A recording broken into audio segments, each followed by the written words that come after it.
ಅದಕ್ಕೋಸ್ಕರ ಸಂಗೊಳ್ಳಿ ರಾಯಣ್ಣವರನ್ನ ಮಹಾನ್ ದೇಶ ಪ್ರೇಮಿ ಅಂತ ಕರಿತೀವಿ ನಾವು, ಮಹಾನ್ ಸ್ವಾತಂತ್ರ್ಯ ಪ್ರೇಮಿ ಅಂತ ಕರಿತೀವಿ. ಯುದ್ಧದಲ್ಲಿ ಸೋತು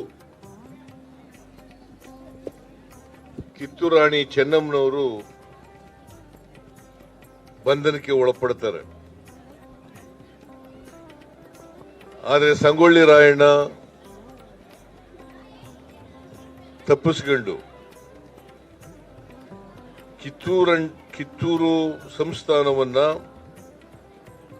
ಬ್ರಿಟಿಷ್ನವರಿಂದ ಬಿಡುಗಡೆ ಮಾಡಲೇಬೇಕು ಅಂತೇಳಿ ಪಣ ತೊಟ್ಟು ಅವ್ರದೇ ಆದಂತ ಒಂದು ಸೈನ್ಯವನ್ನ ಕಟ್ಕೊಂಡು ಹಳ್ಳಿನಲ್ಲಿರ್ತಕ್ಕಂಥ ಯುವಕರನ್ನ ಪಡೆ ಕಟ್ಟಿಕೊಂಡು ಅವರಿಗೆಲ್ಲ ತರಬೇತಿ ಕೊಟ್ಟು ಸೈನ್ಯ ಕಟ್ಟಿ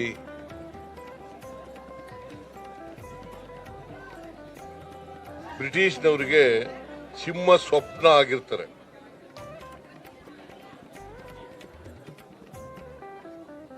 ಅವರು ಬದುಕಿರುವವರೆಗೂ ಕೂಡ ಬ್ರಿಟಿಷ್ನವರ ವಿರುದ್ಧ ಹೋರಾಟವನ್ನ ಮಾಡ್ತಾರೆ.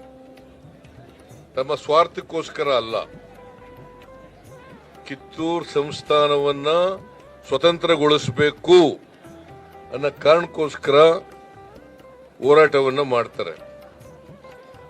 ಹಾಗಾಗಿ ಅವರು ಒಬ್ಬ ಅಪರೂಪದ ದೇಶ ಪ್ರೇಮಿ ಅಂತೇಳಿ ನಾವು ನೋಡ್ಲಿಕ್ಕೆ ಸಾಧ್ಯ. ಬ್ರಿಟಿಷ್ನರ ವಿರುದ್ಧ ಗೆರಿಲ್ಲಾ ಯುದ್ಧಗಳನ್ನು ಮಾಡ್ತಾರೆ.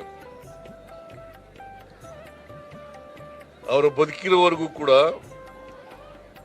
ಬ್ರಿಟಿಷ್ನವರಿಗೆ ಚಳ್ಳೆ ಹಣ್ಣು ತಿನ್ನಿಸ್ತಕ್ಕಂಥ ಕೆಲಸವನ್ನು ಮಾಡ್ತಾರೆ. ಬ್ರಿಟಿಷ್ನವ್ರ ಕೈಲಿ ಇವರನ್ನ ಹಿಡಿಯಕ್ಕಾಗಲ್ಲ, ಅದಕ್ಕೆ ನಮ್ಮವ್ರನ್ನೇ ಉಪಯೋಗಿಸ್ಕೊತಾರೆ. ನಮ್ಮವರು ಎಲ್ಲಿ ಬರ್ತಾರೆ, ಎಲ್ಲಿ ಉಳ್ಕೋತಾರೆ, ಎಲ್ಲಿ ಸ್ನಾನ ಮಾಡ್ತಾರೆ ಅಂತೆಲ್ಲ ತಿಳ್ಕೊಂಡು ನಮ್ಮವರು ಅವರಿಗೆ ಎಷ್ಟೊತ್ತು ಬರ್ತಾರೆ ಅಂತೇಳಿ ಹೇಳ್ಬಿಡ್ತಾರೆ. ಒಂದು ಕೆರೆಯಲ್ಲಿ ಸ್ನಾನ ಮಾಡುವಾಗ ಇಷ್ಟೊತ್ತಿಗೆ ಬರ್ತಾರೆ, ಕೆರೆಗೆ ಇಷ್ಟೊತ್ತಿನಲ್ಲಿ ಸ್ನಾನ ಮಾಡ್ತಾರೆ, ನೀವು ಬಂದು ಹಿಡ್ಕೋಬಹುದು. ಆಗ ಅವ್ರ ಹತ್ರ ಏನೂ ಇರಲ್ಲ. ಸ್ನಾನ ಮಾಡುವಾಗ